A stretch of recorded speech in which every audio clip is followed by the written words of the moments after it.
بسم اللہ الرحمن الرحیم وَلَقَدْ يَسَّرْنَا الْقُرْآنَ لِلذِّكْرِ فَهَلْ مِن مُدَّكِرٍ۔ السلام علیکم ورحمۃ اللہ۔ الحمدللہ وکفیٰ وسلام علی عبادہ الذین اصطفیٰ، اما بعد فاعوذ باللہ من الشیطان الرجیم، بسم اللہ الرحمن الرحیم۔ قاتلوہم یعذبہم اللہ بأیدیکم ویخزہم وینصرکم علیہم ویشفی صدور قوم مؤمنین۔ سورۃ توبہ کی آیت نمبر 14، جس میں اللہ رب العالمین نے فرمایا کہ ان سے لڑو، یعنی جو لوگ اللہ کے مد مقابل ہیں ان سب کے بارے میں بات ہو رہی ہے۔ قاتلوہم، ان سے لڑو، اللہ تمہارے ہاتھوں سے ان کو سزا دلوائے گا اور انہیں ذلیل و خوار کرے گا اور ان کے مقابلے میں تمہاری مدد کرے گا اور بہت سے مومنوں کے دل ٹھنڈے کر دے گا اس میں، اور ان کے دلوں کی جلن جو ہے وہ مٹا دے گا۔ آگے بات آئے گی اس کی۔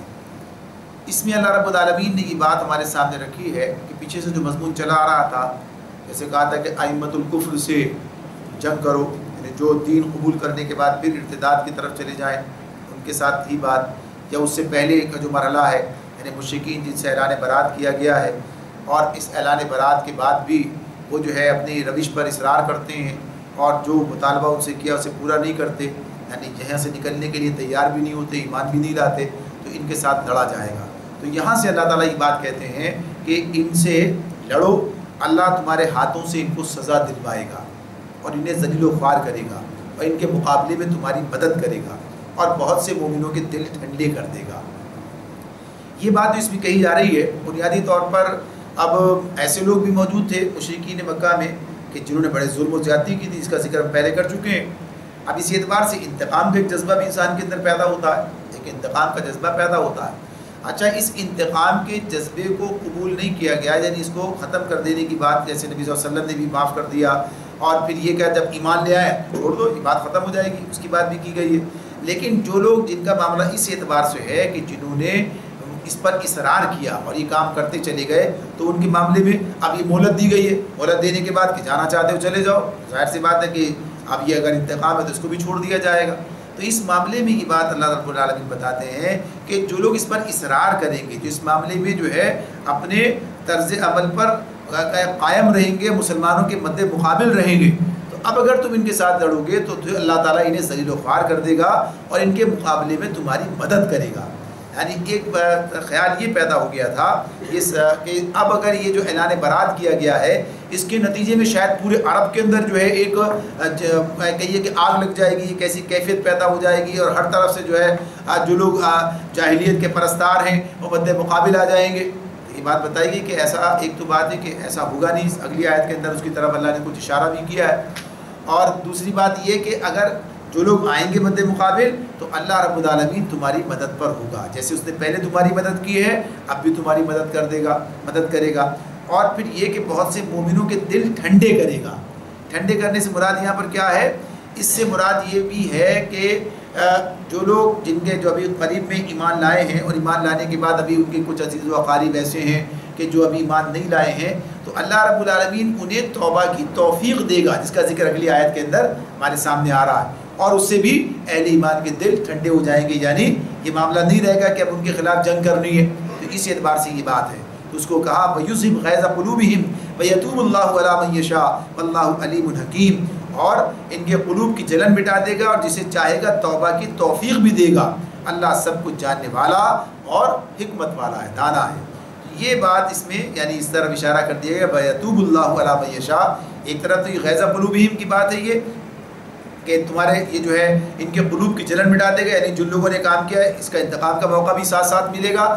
اور اسی کے ساتھ ساتھ جو اہل ایمان عزیز رشتہ دار ان کے معاملے میں جو چیز ہے موجود کہ ان کا کیا بنے گا، تو ان کو اللہ توبہ کی توفیق دے سکتا ہے، توبہ کی توفیق ملے گی۔ اور ہوا بھی یہی کہ بہت سارے لوگ جو ہیں وہ اسلام کے دائرے کے اندر داخل ہو گئے اور انہوں نے اسلام قبول کر لیا اس ساری صورتحال کے بعد۔ تو اس میں اللہ رب العالمین بات بتاتے ہیں کہ یہ جو کام کیا گیا ہے یہ اس معاملے میں اس اعتبار سے ہے کہ جب کوئی مرحلہ انسان کے سامنے آ جاتا ہے تو پھر فیصلہ کن مرحلہ، تو اسے فیصلہ کرنے میں آسانی ہو جاتی ہے۔ جب ابھی موقع ملا ہوا ہے، مہلت ملی ہوئی ہے، کوئی پوچھنے والا نہیں ہے، ابھی کوئی بات نہیں ہے، تو اس میں لوگ ایک دوسرے کو جو ہے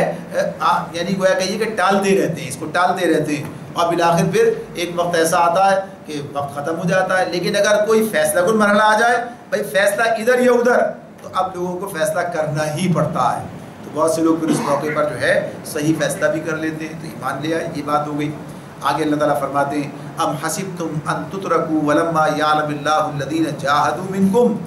ولم يتخذوا من دون اللہ ولا رسولہ ولا المؤمنین ولیجا واللہ خبیر بما تعملون۔ کیا تم لوگوں نے یہ سمجھ رکھا ہے کہ یوں ہی چھوڑ دیے جاؤ گے؟ حالانکہ بھی اللہ نے یہ تو دیکھا ہی نہیں کہ تم میں سے کون وہ لوگ ہیں جنہوں نے اس کی راہ میں جانفشانی کی اور اللہ اور رسول اور مومنین کے سوا کسی کو جگری دوست نہ بنایا۔ جو کچھ تم کرتے ہو اللہ اس سے باخبر ہے۔ یہ مضمون وہی پھر اسی طرح سے ہے کہ یہ خطاب ان لوگوں سے جو قریب کے زمانے میں اسلام لائے ہیں،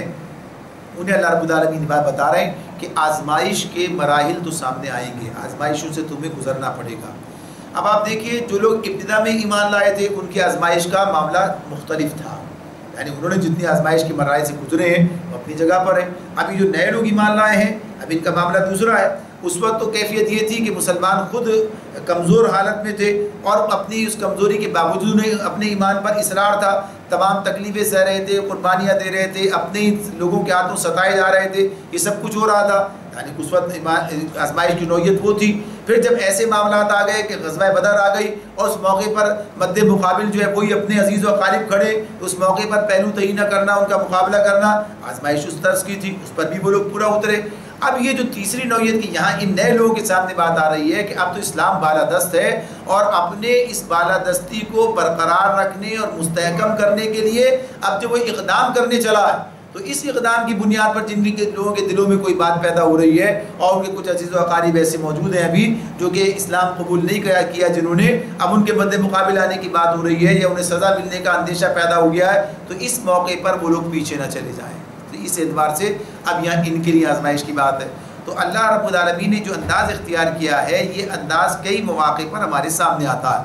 اب آپ دیکھیے جس طرح سورہ عنکبوت ہے، سورہ عنکبوت بھی مکی صورت ہے، اس کے اندر بھی یہ بات آتی ہے، جیسے کہا الف لام میم احسب الناس ان یترکوا ان یقولوا آمنا وهم لا یفتنون۔ کیا لوگوں نے یہ سمجھ رکھا ہے کہ صرف اتنا کہنے پہ چھوڑ دیے جائیں گے کہ ہم ایمان لائے، انہیں آزمایا نہ جائے گا؟ آزمایا جائے گا۔ اس میں آگے کہا ہے کہ وَلَقَدْ فَتَنَّا الَّذِينَ مِن قَبْلِهِمْ فَلَيَعْلَمَنَّ اللَّهُ الَّذِينَ صَدَقُوا وَلَيَعْلَمَنَّ الْكَاذِبِينَ۔ ان سے پہلے جتنے لوگ گزرے سب کی اللہ نے آزمائش کی ہے، اسے دیکھنا ہے کہ کون ایمان میں سچا ہے دعوے میں اور کون جھوٹا ہے۔ تو غرض یہ کہ یہ بات تو آزمائش کی اللہ نے بتا دی کہ جاری رہے گی، تو نوعیت بدلتی رہے گی، کسی کے لیے کیا آزمائش ہے، کسی لیے کیا آزمائش ہے۔ پھر اسی طرح سے یہ بات اللہ تعالیٰ نے ام حسبتم کے الفاظ کے ساتھ میں سورہ ال عمران میں بھی ہمارے سامنے رکھی ہے ام حسبتم ان تدخلوا الجنۃ ولما یعلم اللہ الذین جاہدوا منکم ویعلم الصابرین۔ وہاں جنت کے والے سے بات کی ہے، اس لیے کہ بالآخر جنت ہی انسان کا گویا کہیے کہ ہدف ہے، مقصود ہے ایک مسلمان کا کہ وہ جنت میں جانا چاہتا ہے۔ ایمان کا مطلب یہی ہے کہ ایمان لا کر وہ اللہ کو راضی کر کے جنت کی طرف پیش قدمی کرنا چاہتا ہے۔ تو اللہ نے وہاں کہا ہے کہ کیا تم نے یہ سمجھ رکھا ہے یوں ہی جنت میں چلے جاؤ گے؟ حالانکہ ابھی جو ہے اللہ نے یہ دیکھا ہی نہیں، جیسے ولما یعلم اللہ الذین جاہدوا منکم، ایسے وہاں بھی ہے کہ ابھی دیکھا ہی نہیں کون اس کے راہ میں جہاد کرنے والا، جانفشانی کرنے والا ہے اور صبر کرنے والا ہے۔ وہاں پر یہ کیا بات تھی؟ ڈٹا رہنے والا، مقابلہ کرنے والا، استقامت دکھانے والا، پیچھے نہ ہٹنے والا، مشکلات کے مقابلے میں گویا کہ یہ سینہ سپر رہنے والا، وہاں یہ بات ہو رہی تھی۔ اب نوعیت بدلی ہے تو کیا بات آئی سامنے؟ وَلَمَّا يَعْلَمِ اللَّهُ الَّذِينَ جَاهَدُوا مِنكُمْ کے ساتھ کیا ملایا؟ وَلَمْ يَتَّخِذُوا مِن دُونِ اللَّهِ وَلَا رَسُولِهِ وَلَا الْمُؤْمِنِينَ وَلِيجًا۔ اللہ اور رسول اور مومنین کے سوا کسی کو جگری دوست نہ بنایا۔ یعنی جہاد بھی کرنا ساتھ ساتھ کیا ہے؟ اللہ اور رسول اور مومنین کے سوا کسی کو جگری دوست نہیں بنانا ہے۔ یہ جو لفظ آتا ہے ولیجہ، ولیجہ کا مطلب یہ ہوتا ہے یعنی جو رازدار ہو، یعنی جس کو یعنی جو بالکل رازدار بن جائے، جس کو اپنی ساری باتیں بتائی جائیں، یعنی دلی دوستی جو ہے، جسے جگری دوست کا میں نے لفظ استعمال کیا ترجمے میں، تو اس اعتبار سے یہ جسے ایک لفظ اور آیا تھا سورہ ال عمران نے بتانا، جس سے یعنی وہ کپڑا جو اندر بدن کے ساتھ لگ کے پہنا جاتا ہے جو بالکل رازدار ہوتا ہے، قریبی ہوتا ہے، تو کہا کہ اسی طرح ولیجہ ہے۔ تو اس کی بات یہ کہ وہ جس کے سامنے سارے راز کھول دیے جائیں، یعنی رازدار، دوست، قریبی، تو کہا کہ کوئی نہیں بنایا جائے گا۔ اللہ، اس کا رسول اور اہل ایمان ہیں، ان کے مقابلے میں، ان کے مقابلے سے مراد کیا ہے؟ یعنی جہاں پر ان کے حوالے سے کوئی زد پڑتی ہو، یعنی ان کے مقابلے میں انہیں ترجیح دی جائے، ان کے راز ان تک منتقل کر دیے جائیں، انہیں جو ہے زیادہ اہمیت دے دی جائے، تو ایسا نہیں ہوگا۔ دیکھیں انسان کے لیے دوستیوں کے معیار آگے اور اس بات کو بہت زیادہ واضح کے طور پر بیان کیا گیا ہے، نام بنام اللہ تعالیٰ نے واضح کیا ہے، تو اس میں بتا دیا گیا ہے کہ یہ ساری محبتیں تابع ہوں گی اللہ اور اس کے رسول کی محبت کے۔ اگر تقاضۂ ایمان کا سامنے آ جائے کہ اب محبت اس سے نہیں اس سے کرنی ہے، یعنی کوئی کی محبت ایک دوسرے ٹکرانے لگے تو وہاں بات کی ہے، تو یہاں تو مشرکین کی بات ہو رہی ہے، یہاں ان لوگوں کی بات نہیں ہو رہی، یہاں تو یہ بات ہو رہی ہے کہ اللہ اس کے رسول اور اہل ایمان کے مقابلے میں انہیں اپنا جگری دوست نہ بنایا، کہ جو لوگ ایمان نہیں لائے ان کے بارے میں بات ہوئی ہے۔ تو یہ دیکھنا ہے اللہ کو کہ بس انہی کو بنایا ہے۔ اللہ خبیر بما تعملون، اللہ تمہارے سارے معاملات سے باخبر ہے۔ اللہ جو ہے وہ تمام کاموں جو تم کرتے ہو اسے جانتا ہے، باخبر ہے۔ تو اس اعتبار سے تمہاری ساری حدود اس کے سامنے، تو یہ پہلے والوں نے تو اس کا ثبوت دے دیا، اور اب سابقون اولون کی جانفشانیوں سے دین غالب آ چکا ہے، اور اب تم مسلمان ہوئے ہو بالادستی کے زمانے میں، تو اب دیکھنا یہی ہے کہ تمہارا طرز عمل بھی اسی طرح ہے کہ تم بھی ایمان کو ترجیح دیتے ہو ان لوگوں کے مقابلے میں جو ایمان نہیں لاتے، یا کہ ان لوگوں کو ترجیح دیتے ہو اور ایمان کو پیچھے رکھ دیتے ہو، تو یہ تمہاری آزمائش ہے۔ ما کان للمشرکین ان یعمروا مساجد اللہ شاہدین علی انفسہم بالکفر اولئک حبطت اعمالہم وفی النار ہم خالدون۔ مشرکین کا یہ کام نہیں ہے کہ وہ اللہ کی مسجدوں کے مجاور و خادم بنے، حالانکہ وہ اپنے اوپر خود کفر کی شہادت دے رہے ہیں، ان کے تو سارے اعمال ضائع ہو گئے اور جہنم میں انہیں ہمیشہ رہنا ہے۔ یہاں اس آیت میں اللہ رب العالمین نے وہی بات جو مشرکین کی تبلیت کو ختم کیا گیا ہے بیت المسجد حرام کے حوالے سے، اس کی بات کی ہے، آگے اس بات کو اور مسجد حرام کے نام سے واضح کیا ہے۔ تو اس مقام پر یہ بات بتا دی ہے کہ یہ اس کو ایک تو کہیے کہ عموم کی کیفیت میں بھی بات ہے، اور خصوصیت ہے جب اسے سیاق و سباق میں رکھ کر دیکھیں تو مسجد حرام کی طرف یہ بات جا رہی ہے۔ تو یہ بات اس میں بتا دی گئی ہے کہ اللہ رب العالمین کی عبادت کے لیے جو گھر تعمیر کیا جائے گا، جو یعنی مسجد سے مراد کیا ہے؟ ظاہر ہے وہی کہ جو اللہ کی عبادت کے لیے قائم کیا جائے، مسجد حرام اس کے اندر داخل ہے۔ یعنی مسجد حرام کو انہوں نے بت رکھ کے سب کام خراب کر رکھا تھا، لیکن اب تھی تو وہ مسجد حرام ہی، یعنی مسجد تھی، اللہ کا گھر ہے، بیت اللہ ہے، اور فتح مکہ کے بعد نبی کرم صلی اللہ علیہ وسلم نے ان بتوں سے اس کو پاک کر دیا تھا، لیکن مشرکین اب بھی اس کے اندر آتے اپنے طور پر نماز جو کچھ عبادت کے طور طریقے انہیں اختیار کر رکھے تھے، طواف کرتے، لیکن اب کیا ہے کہ اس ظاہری نجاست کے بعد اس باطنی نجاست جو کفر اور شرک ان کی ہے، اس سے بھی اس جگہ کو پاک کیا جائے، تو وہ پابندی وہاں پر لگا دی گئی تھی کہ اب یہ آئندہ نہ آئے۔ اب یہاں پر یہ بات بتائی جا رہی ہے کہ یہ جو تبلیت کی تبدیلی کا معاملہ ہے، یہ بنیادی طور پر بالکل مبنی بر عدل ہے، اس لیے کہ جو اللہ کے نام کی یاد کے لیے مراکز جو قائم کیے جائیں گے، ان مراکز کی تعمیر، یہاں جو الفاظ استعمال ہوئے ہیں جو اس میں یعمروا مساجد اللہ، یعنی عمارت سے مراد یہاں جو ہے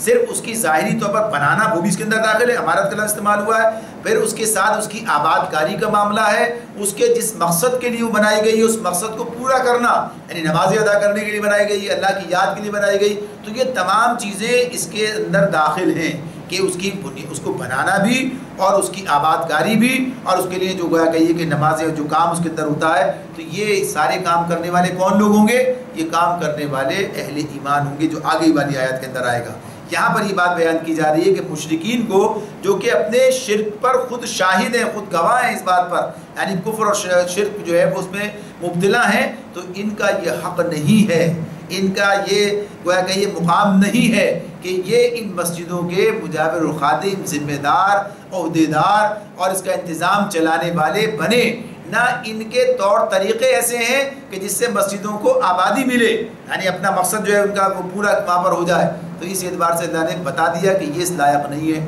ان کے جو ظاہری کچھ نیک اعمال ہیں، اولئک حبطت اعمالہم، وہ اعمال جو ہے حبط ہو گئے، ضائع ہو گئے، یعنی ان کا آخرت میں کوئی صلہ نہیں ہے۔ دنیاوی اعتبار سے کچھ عزت، کچھ سرفرازی، کچھ اس کے فوائد انہیں حاصل ہو رہے ہیں، لیکن آخرت میں کچھ بھی نہیں۔ ہفتے اعمال کی بات ہے، اور یہ جہنم میں جائیں گے، اس میں ہمیشہ رہیں گے۔ اس بات کو اور آگے کی آیت میں مزید واضح کیا، تیسری آیت میں بات آئے گی۔ پھر اس سے بات کہا انما یعمر مساجد اللہ من آمن باللہ والیوم الآخر واقام الصلاۃ وآتى الزکاۃ ولم یخش الا اللہ فعسى اولئک ان یکونوا من المہتدین۔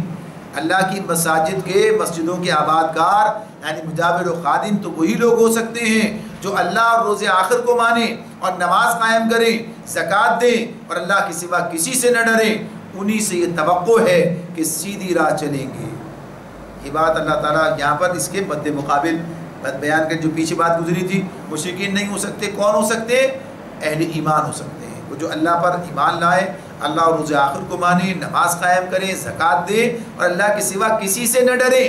یہ بنیاد اللہ نے بتائی، یعنی یہ ان کی خصوصیت بیان کی کہ جو لوگ ان مساجد کے آباد کار بنیں گے، ان کے معمار بنیں گے، تو ان کے کام انجام دینے والے، یعنی ان کی تعمیر سے لے کر ان کے انتظام اور ان کے اندر اللہ کی یاد، سارے کام جو اس کے متحوالے سے ہیں، تو یہ وہی لوگ کر سکتے ہیں۔ یہ انہی لوگوں کو اس کا حق پہنچتا ہے جو ایمان لائیں گے اور پھر اس کے بعد نماز خود بھی قائم کرنے والے ہیں، زکوٰۃ دینے والے ہیں، اور ساتھ ہی ساتھ کیا ان کا یہ معیار ہے، ان کا دل کیا ہے؟ اللہ کے سوا کسی اور سے نہیں ڈرتے ہیں۔ یعنی یہ بات بھی ہے، جو لوگ بتوں سے تجھ کو امید ہے، خدا سے نو امیدی، یعنی یہ امید کی بات ہے۔ یہ اسی طرح سے ڈر کی بات بھی ہے کہ جب کوئی کسی دوسرے سے ڈرتا ہے، اس طرح ان سے ڈرتے ہیں جیسا کہ وہ کہیے کہ اللہ سے ڈرنا چاہیے، یعنی بات جیسے محبت کی بات ہے، قرآن تو محبت کی بات کرتا ہے، ایسے ڈر کا معاملہ بھی ہے کہ ڈر جو ہے وہ بھی اللہ رب العالمین ہی کا ہونا چاہیے۔ خشیت الہی جسے کہا گیا ہے کہ خشیت الہی کس کی ہے؟ خشیت الہی جو ہے وہ اللہ رب العالمین کی خشیت جو اس کے دل میں موجود ہو، کسی اور کا ڈر اس کے دل میں موجود نہ ہو۔ جب کسی اور سے ڈرے گا تو اس کی بھی رعایت کرے گا وہاں پر، جب صرف اللہ ہی کا ڈر ہے تو کیا ہوگا؟ پھر اللہ سے ڈرتے ہوئے مسجدوں کی آباد کاری میں کوئی رکاوٹ نہیں ڈالی جائے گی، کوئی خرابی پیدا نہیں کی جائے گی، کوئی معاملات خراب نہیں ہوں گے۔ تو یہ بات اللہ رب العالمین نے بتائی کہ انہی سے توقع ہے، یعنی ایسے ہی لوگ جو کام کرنے والے پھر وہ سیدھے راستے پر چلیں گے، یعنی پھر وہ ان مساجد کے حوالے سے جو ذمہ داریاں ہیں وہ بھی پوری کریں گے اور جو اس کے تقاضے وہی پوری کریں گے۔ تو اس معاملے میں یہ بات واضح کی گئی۔ اب جیسے مسجد حرام کی بات تھی، اسی طرح یہ عموم بھی اس کو حاصل ہے کہ عام طور پر بھی یہی کام کیا جانا چاہیے۔ سورہ بقرہ میں بھی اس کو ہم پڑھ کر آئے تھے، وہاں پر بھی یہ بات تھی کہ مسجدوں کے عبادت گار جو ہیں وہ ظالم، بدکار، فاسق لوگ نہیں ہوں گے، بلکہ مسلمان اور اس کے ساتھ ساتھ نیک لوگ ہوں گے۔ اسی طرح سے مسلمانوں کے تمام اوقاف جتنے ان کی وقف چیزیں ہوتی ہیں، ان کے لیے بھی ذمہ داری کس کے پاس آنی چاہیے؟ کافر اس کے جو ہیں متولی نہیں ہو سکتے، مشرک نہیں ہو سکتے، اہل ایمان ہی ہوں گے۔ اجعلتم سقایۃ الحاج و امارۃ المسجد الحرام کمن آمن باللہ والیوم الآخر وجاہد فی سبیل اللہ لا یستوون عند اللہ واللہ لا یہدی القوم الظالمین الذین آمنوا وہاجروا وجاہدوا فی سبیل اللہ باموالہم وانفسہم اعظم درجۃ عند اللہ واولئک هم الفائزون یبشرہم ربہم برحمت منہ ورضوان وجنات لہم فیہا نعیم مقیم۔ فرمایا اللہ رب العالمین نے، کیا تم لوگوں نے حاجیوں کو پانی پلانے اور مسجد حرام کی مجاوری کرنے کو اس شخص کے کام کے برابر ٹھہرا لیا ہے جو ایمان لایا اللہ اور روز آخر پر اور جس نے جانفشانی کی اس کے اللہ کی راہ میں؟ اللہ کے نزدیک تو یہ دونوں برابر نہیں ہیں، اور اللہ ظالموں کو ہدایت نہیں دیتا، رہنمائی ان کی نہیں کرتا۔ اللہ کے ہاں تو انہی لوگوں کا درجہ بڑا ہے جو ایمان لائے اور جنہوں نے اس کی راہ میں گھر بار چھوڑے اور جان و مال سے جہاد کیا، وہی کامیاب لوگ ہیں۔ ان کا رب انہیں اپنی رحمت اور خوشنودی اور ایسی جنتوں کی بشارت دیتا ہے جہاں ان کے لیے پائیدار عیش کے مقام ہیں، خالدین فیہا ابدا، اس میں وہ ہمیشہ رہیں گے۔ ان اللہ عنہ اجر عظیم، یقیناً اللہ کے پاس خدمات کا صلہ دینے کو بہت کچھ ہے، یعنی ان کے لیے اللہ کے پاس اجر عظیم ہے۔ اس میں دونوں باتیں ایک ساتھ ان 4 آیات کے اندر بیان کر دی گئی، ان کو اکٹھا ہی لیا ہے۔ اس موقع پر اللہ تعالیٰ پہلی بات تو یہ بات ہمارے سامنے رکھتے ہیں، اجعلتم، سوال کی انداز ہے، اجعلتم، کیا تم نے سمجھ رکھا ہے کہ یہ معاملہ ہے کہ سقایت الحاج یعنی حاجیوں کو پانی پلانا یہ ایک شعبہ ہے، یہ جو کہیے کہ بیت اللہ کے حوالے سے یعنی ایک منصب ہے جو کچھ لوگوں کو حاصل تھا اس وقت میں، یعنی کسی خاندان کو حاصل تھا، بعد میں تبدیلیاں بھی آئیں، یعنی اہل ایمان کی جب تولیت کے اندر آیا وہ، تو بہرحال یہ سقایا جو ہے یہ ایک شعبہ ہے اس اعتبار سے خدمات کا، اور یہ گویا کہیے کہ بڑی عزت اور توقیر کا معاملہ ہے کہ کسی کو یہ خدمت ملے۔ تو یہاں پر یہ بتایا کہ کیا تم لوگوں نے حاجیوں کو پانی پلانے اور مسجد حرام کی عمارت المسجد الحرام، اب واضح طور پر بات کی جو پہلے بات گزری تھی نا یامر مساجد اللہ، تو ایسے اب عمارت المسجد، یہ عمارہ کا جو لفظ ہے یہ اس تمام چیزوں کو، اس کے ہم پیچھے بات کی اس کے حوالے سے ہے سارے کام کرنا، تو کیا مسجد حرام کی مجاوری کرنے کو اس شخص کے کام کے کمن آمنا، کہ اس کی طرح سے جو ایمان لایا اللہ پر اور آخرت پر، اور پھر ساتھ میں اس نے اللہ کے راستے میں جہاد کیا، کیا اس کے برابر ٹھہرا لیا ہے تم نے؟ کیا تم یہ سمجھتے ہو اس کے برابر ہی ہے؟ تو ایسا نہیں ہے۔ لا یستوون عند اللہ، اللہ کے نزدیک تو یہ دونوں برابر نہیں ہیں۔ واللہ لا یہدی القوم الظالمین، اور اللہ ظالموں کو ہدایت نہیں دیتا، ان کی رہنمائی نہیں کرتا۔ اب اس آیت کے اندر اس کے حوالے سے پہلے بات سامنے آ جائے کہ انہیں جو زوم تھا، مشرکین مکہ کو جو زوم تھا کہ یہ مسجد حرام کے مجاور ہیں، یہ حاجیوں کی خدمت کرتے ہیں، یہ انہیں پانی پلانے کی خدمات پر مامور ہیں، تو یہ اپنی خدمات کا ذکر بھی کرتے ہیں، تذکرہ بھی کرتے ہیں، اس حوالے سے جو ہے کہیے کہ اپنے آپ کو صحیح سمجھتے اور یہ سمجھتے کہ گویا انہیں ایک مقام حاصل ہے اور یہ عزت و سرفرازی ان کی جو ہے یہ قائم رہے گی۔ تو یہاں اللہ تعالیٰ یہ بات بتا رہے ہیں کہ پہلی چیز تو یہ کہ ایمان کے بغیر ہر عمل بیکار ہے، کمن آمن باللہ، یعنی ایمان کے مقابلے میں بھی انہوں نے اس کو سمجھ رکھا تھا۔ تو پہلی بات تو یہ اس کے اندر واضح کر دی گئی کہ ایمان کے مقابلے میں اس کام کی کوئی حیثیت، کوئی بھی نیکی نہیں رہتی جب تک کہ ایمان موجود نہ ہو۔ ایک بات تو اس کے اندر یہ ہے، پہلا سوال جو ہے اس کا جواب اس کے اندر یہ آ جاتا ہے کہ ایمان کے بغیر کوئی نیکی نہیں ہے، لہذا تمہارا یہ کام بیکار۔ یہاں پر ایمان کی بات کی ہے، اللہ پر، آخرت پر، اچھا اللہ پر ایمان میں رسول پر ایمان داخل ہے، یعنی یہ ایک الگ تفصیل ہے، اس کو کسی مقام پر اور دیکھ لیں گے۔ تو ایمان جو ہے اللہ پر ایمان کے اندر، جب ایمان اللہ تعالیٰ کہتے ہیں تو اس سے مراد یہی ہوتی ہے کہ رسول پر بھی ایسے کلمہ ہے، کلمے کے اندر دونوں چیزیں موجود ہیں، شامل ہیں، اور پھر آخرت کی بات آ گئی ہے، اور اس کے ساتھ ساتھ پھر کیا کہا، ایمان کے بعد اللہ کے راستے میں جہاد کرنا، اس کی بات کی ہے۔ تو ایک بات تو ان کے مقابلے میں آئی ہے یہاں پر، اسے مفسرین نے جب بات کی تو مختلف واقعات اس کے حوالے سے بیان بھی کیے کہ کس موقع پر کس حوالے سے بات کی جا رہی ہے، تب اس کو جردل ہی بات رکھتے ہوئے اپنے سامنے رکھیں گے کہ ایک تو ان لوگوں کے معاملے میں کہ جو ایمان نہیں لاتے، تو ان کے معاملے میں تو بات بالکل واضح ہے کہ کوئی حیثیت ہی نہیں ہے۔ اب دوسری بات ہے کہ جو لوگ ایمان لاتے ہیں، ایمان والے ہیں، تو اب ایمان لانے والوں کے بارے میں کیا بات ہے کہ اب اس کے بعد کیا کہا گیا، جاہد فی سبیل اللہ، یعنی ایمان لانے کے بعد ظاہر سی بات ہے کہ یہ بھی نیکی کا کام ہے، مسجدوں کی آباد کاری کرنا، اور ساتھ ساتھ مسجد حرام کی بات ہو گئی، یعنی اتنی بڑی مسجد کی آباد کاری کرنا، لیکن جہاد فی سبیل اللہ کے مقابلے میں کیا کہیے کہ اللہ تعالیٰ اس کام کو افضلیت جو ہے وہ دیتے ہیں، اس کو افضلیت اس کا یعنی فضیلت کی بات کرتے ہیں کہ اس کام کو جہاد فی سبیل اللہ کو فضیلت حاصل ہے، لا یستوون عند اللہ، کہ اس اعتبار سے یہ برابر نہیں ہے۔ تو اس میں جو بات واضح کی جا رہی ہے، اس میں اللہ رب العالمین جو چیز ہمارے سامنے رکھتے ہیں دونوں کے اعتبار سے الگ الگ کر کے اس کو دیکھ لیں۔ جہاں تک مشرکین مکہ کا معاملہ تھا، ان کا معاملہ تو صاف ہو گیا، ختم ہو گیا۔ اب اہل ایمان کی بات آتی ہے کہ اہل ایمان کے اندر جو لوگ یہ کام کرتے ہیں اور جو لوگ جہاد فی سبیل اللہ کے اندر مصروف ہوتے ہیں، جہاد فی سبیل اللہ کی بات بھی واضح ہے کہ اللہ کے دین کو قائم کرنے کی جد و جہد میں مصروف ہوتے ہیں، اپنے مال سے، اپنی جان سے، اپنے اوقات سے، یعنی اور اس سلسلے میں پھر قتال بھی ہے، سبھی کچھ اس کے اندر آتا ہے، سارے مرحلے آتے ہیں اس کے اندر، دعوت و تبلیغ سے لے کر اور پھر اصلاح اور تمام تربیت اور سارے معاملات سے لے کر بالآخر مشرکین سے، کافروں سے قتال کے معاملات بھی سامنے آ جاتے ہیں۔ ان سب کے اندر جہاد فی سبیل اللہ کہا گیا۔ اچھا یہاں پر یہ ایک اور بھی مسئلہ پیدا ہوتا ہے کہ جب اعمال کی افضلیت فضیلت کی بات آتی ہے تو اس میں اور چیزیں بھی سامنے آ جاتی ہیں، مثلا ذکر الہی کے معاملے میں نبی کرم صلی اللہ علیہ وسلم کے ارشاد بھی اس طرح سامنے آتا ہے، اس میں یہ بات بیان کی گئی ہے کہ ذکر اللہ جو ہے اسے سب سے زیادہ اہمیت حاصل ہے، اور اس کے اندر اس کو گویا جہاد فی سبیل اللہ کے مقابلے میں بھی آگے یعنی اس کو برتر قرار دیا ہے۔ لیکن قرآن مجید کی بہت ساری آیات اس بارے میں ایک بات کہتی ہیں، یعنی جہاد فی سبیل اللہ کی اہمیت کو اور اس کے کہیے کہ وجوب کو اتنا واضح کرتی ہیں، بلکہ جہاں اللہ نے سورہ حجرات میں ایمان کی بات کی ہے تو ایمان پر کے بعد صرف جہاد فی سبیل اللہ کے عمل کی بات کی ہے اور باقی کو کسی اور عمل کی بات نہیں کی ہے کہ ایمان کے لیے بنیادی بات یہ ہے۔ تو اب اس کے اندر جو بات پیدا ہوتی ہے، بعض لوگ اسی پر بحث میں پڑھتے ہیں کہ یہ جو جہاد افضل ہے کہ ذکر الہی افضل ہے، بنیادی طور پر اس کے اندر جو چیز ہمارے سامنے جب اس کا یعنی اس میں مطابقت آتی رکھتے ہیں، سامنے رکھنا چاہتے ہیں یا سب چیزوں کو سامنے رکھتے ہیں، نبی اکرم صلی اللہ علیہ وسلم کی ارشادات بھی، آپ کا عمل بھی، صحابہ کا طرز عمل بھی، اور اس حوالے سے جو ہدایات آتی ہیں سامنے، اس میں یہ بات سامنے آتی ہے کہ ہر موقع پر یعنی کس موقع پر کون سی چیز اہم ہے۔ جیسے کل بات ہو رہی تھی کہ ہر مرحلے کا اپنا ایک تقاضا ہے۔ آج کون سا مرحلہ پیش اولیت رکھتا ہے؟ جب اللہ کے دین کے غلبے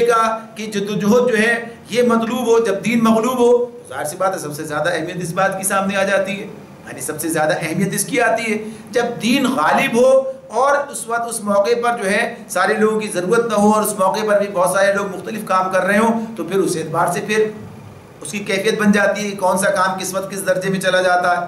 اور پھر اس میں سب سے اہم بات یہ آ جاتی ہے کہ نبی اکرم صلی اللہ علیہ وسلم کا ایک ارشاد اس طرح ہمارے سامنے آتا ہے، پوچھا کہ کون سا نماز پڑھنے والا افضل ہے، تو آپ نے فرمایا جو اس میں سب سے زیادہ اللہ کو یاد کرے، وہ ذکر اللہ کی بات ہے۔ پوچھا کون سا جہاد کرنے والا افضل ہے، تو کہا کہ جو اس کے اندر سب سے زیادہ اللہ کو یاد کرے۔ تو بنیادی طور پر اس کو الگ نہیں کیا گیا، یعنی اس کو ہم نے پہلے بھی ایک موقع پر اس پر بات کی تھی کہ یہ جو ذکر اللہ کو الگ کر کے اور اعمال کو الگ کیا گیا، ایسا نہیں ہے۔ یہ تو ہر عمل کے دوران میں اور ہر عمل کی بنیاد اس کو طور پر اس کو حاصل ہے، یعنی بنیاد کے طور پر یہ شامل ہے کہ جو کام بھی کیا جائے ذکر الہی کی کو ساتھ رکھتے ہوئے اور اللہ کی یاد کے ساتھ کیا جائے، یعنی اس کو الگ نہ کیا جائے کسی بھی طور پر۔ نماز پڑھ رہے ہیں تو اللہ کی یاد ہے، قتال میں تو اللہ کی یاد ہے، مصروف عمل کسی بھی معاملے میں اللہ کی یاد ہے۔ تو اس اعتبار سے جیسے بات ہوئی تھی، یاد ہوگی آپ کو کہ اس کی مثال کیا دی گئی تھی کہ جیسے انسان کے جسم میں خون کی روانی ہے، یعنی خون کی روانی کا معاملہ جو ہے وہ تمام اعضاء کو گویا کہیے کہ ان کے کام کارکردگی کے لیے وہ چیز فراہم کرتا ہے، اس کے بغیر وہ کام اپنا کر نہیں سکتے۔ یعنی اگر خون کی روانی کسی عضو تک نہ ہو، یعنی بڑے اگر کوئی ایسے جو اعضاء رئیسہ ہیں اگر ان تک نہ پہنچے تو موت ہی واقع ہو جائے گی، یعنی اگر وہ خون وہاں نہ پہنچے تو، اور جہاں دوسرے اعضاء کے معاملے میں بھی اگر وہ وہاں تک خون کی روانی نہ پہنچے تو وہ کیا ہوں گے؟ مفلوج ہو جائیں گے۔ تو یہ بات اپنی جگہ پر ہے کہ یہ اس کی حیثیت بالکل اسی طرح سے کہ اللہ کی یاد، اللہ کا ذکر، اللہ کی سے تعلق یہ ہر عمل کے اندر مطلوب ہے۔ تو اس اعتبار سے بات صاف ہو جاتی ہے کہ وہ تو ہر جگہ درکار ہے۔ تو اس کی یہ بات نہیں کہ وہ آدمی صرف الگ سے صرف زبان سے تو وہ کام کرتا رہے اور عمل سے اللہ کے خلاف جاتا رہے۔ تقاضا اس وقت یہ سامنے آ گیا ہے کہ اللہ کے دین کی جان لڑاؤ تو اللہ کا نام لے کے بیٹھتا بات کرتا رہے لیکن وہ کام کرنے کے لیے تیار نہ ہو تو وہ ذکر جو ہے وہ بیکار ہو جائے گا، اسے وہ حیثیت باقی نہیں رہے گی، اسے ذکر کہا بھی نہیں جائے گا۔ اس معاملے میں تو گویا کہ یہ کہ وہ صرف کیا ہوگی، وہ زبان کی ایک مشق ہوگی، لیکن اگر وہ واقعتاً اللہ کو بڑا مانتا ہے تو پھر اللہ کی بات کو بھی بڑا مانے گا اور اللہ نے جو حکم دیا اس موقع پر آگے بڑھ جائے گا۔ تو یہ ہے بنیادی بات کہ جہاد فی سبیل اللہ یہ بنیاد اس کو حاصل ہے اس اعتبار سے کہ اللہ کے دین کا قیام جو ہے وہ اس جد و جہد پر مبنی ہے، یعنی اس کے بنیاد پر اس جدوجہد کے نتیجے میں یہ مساجد بھی قائم ہوں گی، اسی جدوجہد کے نتیجے میں پھر گویا کہ یہ مراکز بھی قائم ہوں گے، دین آگے بڑھے گا اور اس کے تمام جو گویا کہ یہ کہ ثمرات سامنے آ جائیں گے۔ تو اس اعتبار سے اس کو اولیت دی گئی۔ آگے بھی اللہ تعالیٰ فرماتے ہیں کہ اللہ کے ہاں تو انہی لوگوں کا درجہ بڑا ہے جو ایمان لائے اور جنہوں نے اس کی راہ میں گھر بار چھوڑے اور جان و مال سے جہاد کیا وہی کامیاب ہے۔ یہی بات ابھی ہم نے کی ہے، اسی پر کہا ان کا رب انہیں اپنی رحمت اور خوشنودی اور ایسی جنتوں کی بشارت دیتا ہے جہاں ان کے لیے پائیدار عیش کے سامان ہیں، ان میں وہ ہمیشہ رہیں گے، یقیناً اللہ کے پاس خدمات کا صلہ دینے کو بہت کچھ ہے۔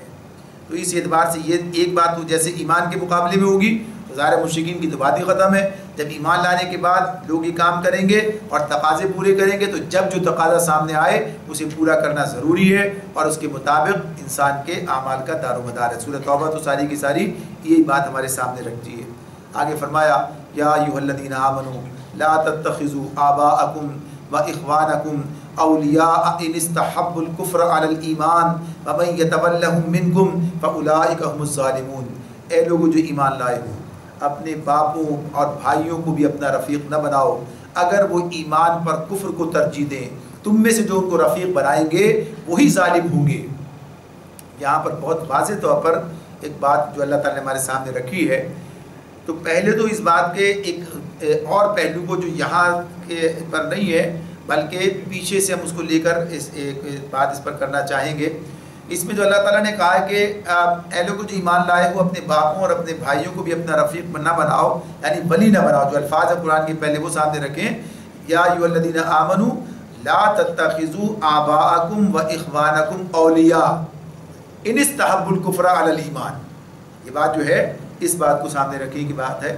اللہ تعالیٰ اس میں کہہ رہے ہیں کہ اے لوگوں جو ایمان لائے ہو کہ اپنے باپ، اپنے آبا و اجداد یعنی والدین میں دادا داد سب داخل ہیں، اپنے والدین اور اپنے بھائیوں کو بھی اپنا رفیق نہ بناؤ اگر وہ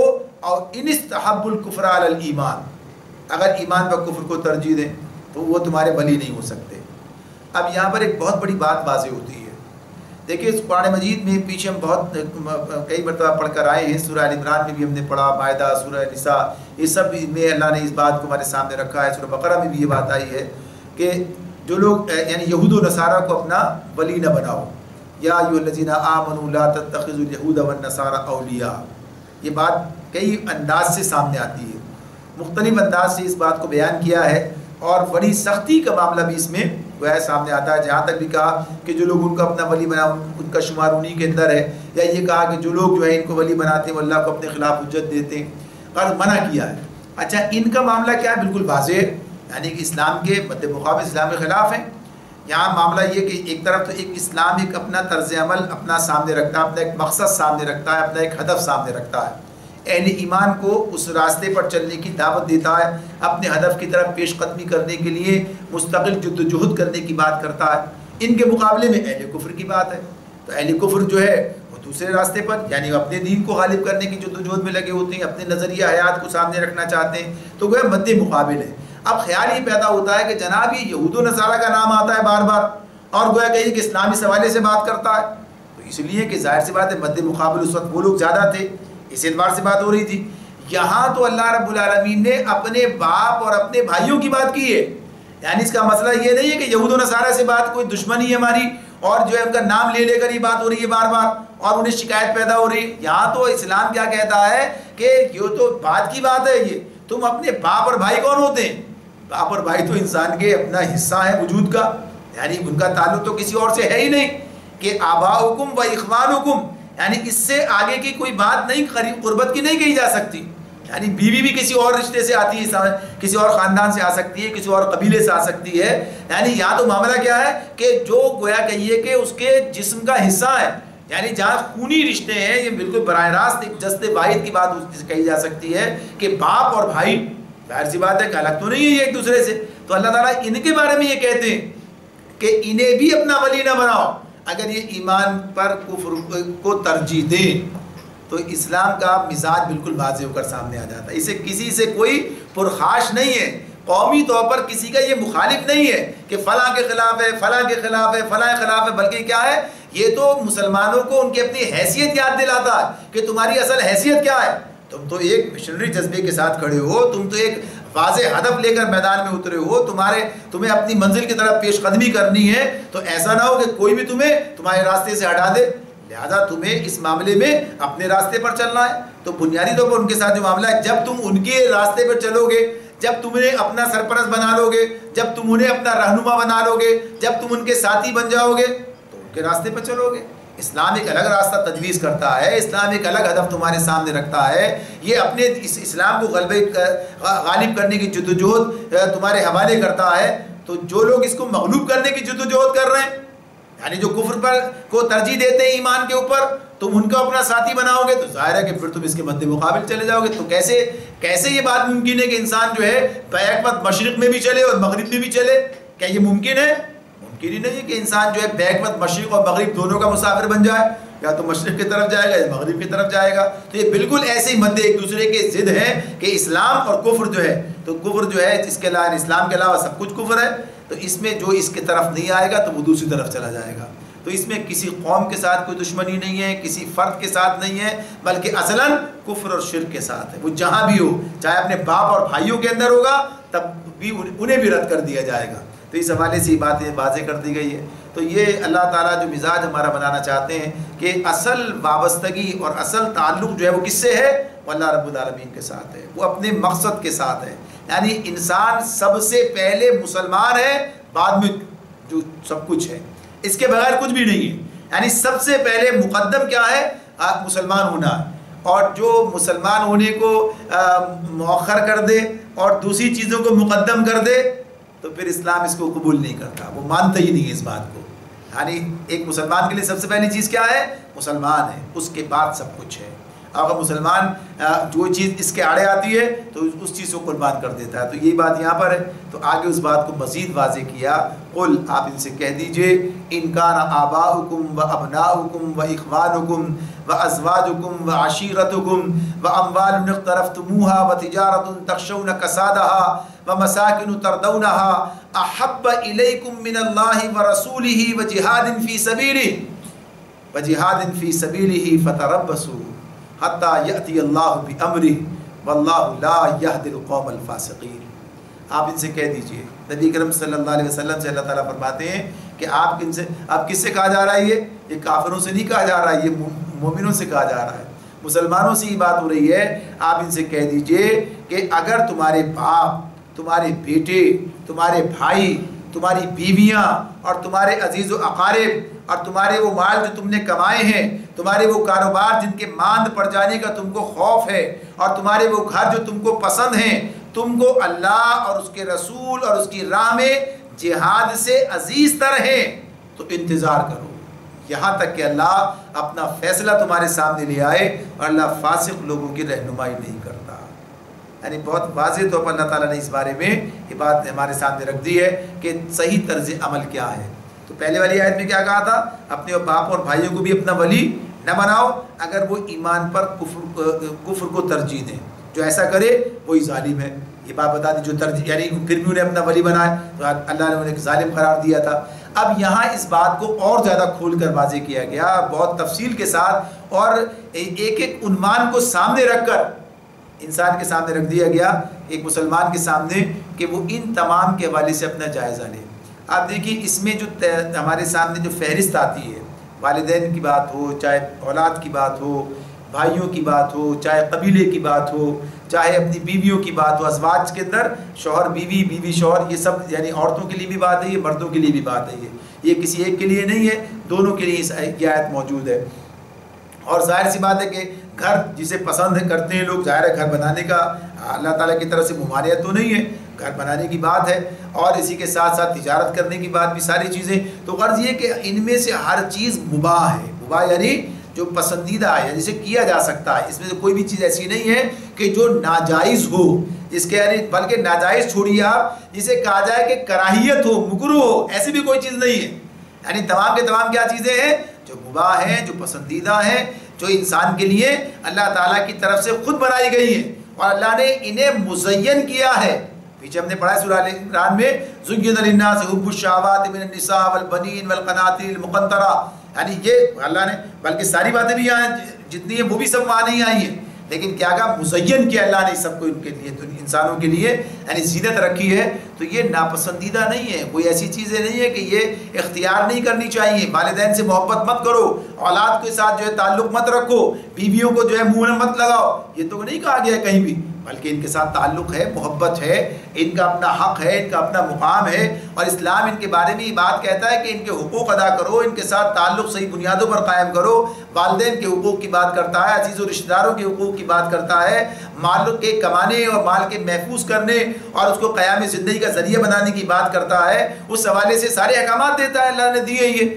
تو یہ تمام چیزیں تو اپنی جگہ پر موجود ہیں، لیکن ساتھ ساتھ یہ بات بتائی ہے کہ یہ سب چیزیں کیا ہے؟ متاع حیات دنیا ہے. یہ دنیا میں زندگی گزارنے کا سر و سامان ہے. اور پھر اس سے بھی آگے بڑھ کر کیا بات بتا دی ہے کہ اصلاً انسان کا سب سے پہلا، سب سے بنیادی، سب سے مضبوط، سب سے زیادہ ضروری اور سب پر مقدم تعلق اللہ اور اس کے رسول کے ساتھ اور اپنے مقصد سے وابستگی. نہیں، جہاد کا مطلب کیا ہے؟ اپنے مقصد سے وابستگی، اپنے مقصد کے لیے جد و جہد کرنا، یہ سب سے زیادہ مقدم ہے. اس کے یعنی اس سے مقدم کوئی بھی چیز نہیں ہے. یہ سارے رشتے جتنے بھی ہیں، یہ سارے تعلق جتنے بھی ہیں، یہ سارے اسباب جتنے بھی ہیں، یہ سب کے سب اپنی جگہ، لیکن اگر یہ اس پر غالب آ جائیں، یہ اس سے مقدم بن جائیں، آدمی انہیں ترجیح دینے لگے،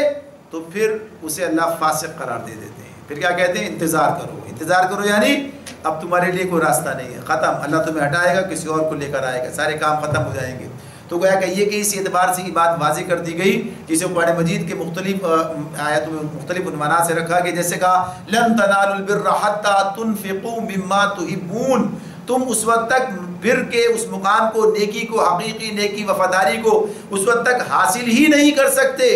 جب تک کہ اپنی پسندیدہ چیزیں جو تمہیں پسند ہیں وہ اللہ کے راستے میں خرچ کرنے کے لیے تیار نہ رہو، خرچ نہ کرو۔ تو ظاہر سی بات ہے کہ اس کے اندر رشتے بھی ہیں، ناطے بھی ہیں، تعلق بھی ہے، اپنے تمام اموال بھی ہیں، تمام کاروبار بھی ہیں۔ اب اس کے اندر ایک اور پہلو بھی لیکن سامنے رکھیے، دیکھیے بہت سارے لوگ اس غلط فہمی مبتلا ہو جاتے ہیں، وہ سوچتے ہیں کہ جناب حقوق العباد کی بڑی اہمیت ہے، اور اگر ہم حقوق العباد ادا کر دیں اور حقوق اللہ کو چاہے نظر انداز بھی کر دیں، فراموش بھی کر دیں، انہیں چھوڑ بھی دیں،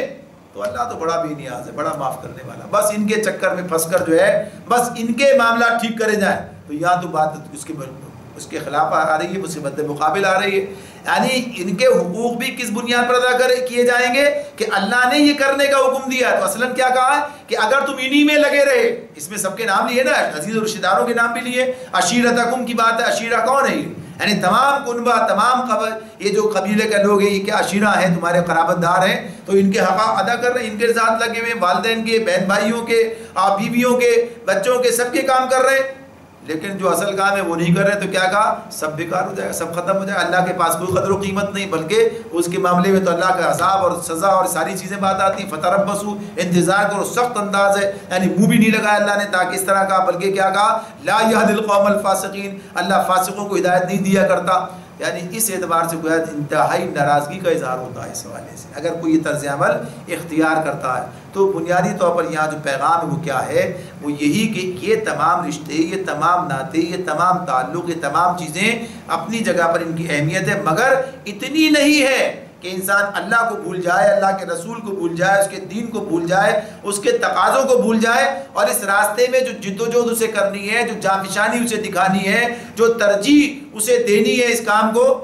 یہ جو ہے ختم ہو جائے، اور وہ ان لوگوں کو ترجیح دینے لگے، گھر کو، معاملات کو، بیوی کو، بچوں کو، والدین کو، یہ سب کہیں، اور نہیں ہے تو بس یہی نہیں ہے جو آج گویا کہیے کہ اس امت کا طرز عمل بحیثیت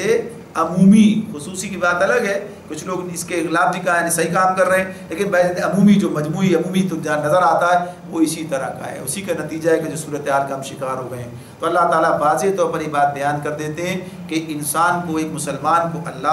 اللہ کے رسول اور اس دین اور اس کے تقاضے اور اس دین کے قیام کے لیے جدوجہد کرتے چلے جانا ہے، اور اس راہ میں کوئی چیز بھی اس کے لیے رکاوٹ نہ بنے، یہ چیزیں اس کے پیروں کی زنجیر نہ بنے، بلکہ اپنے مقام پر رہیں، تو یہی پسندیدہ بھی ہیں، اور انہی کے اندر رہتے ہوئے انسان کامیابی کی اس منزل کی طرف پیش قدمی بھی کر سکتا ہے۔ اللہ رب العالمین ہمیں ان باتوں کو سمجھنے، ان پر عمل کرنے کی توفیق عطا فرمائے۔ وآخر دعوانا ان الحمد للہ رب العالمین۔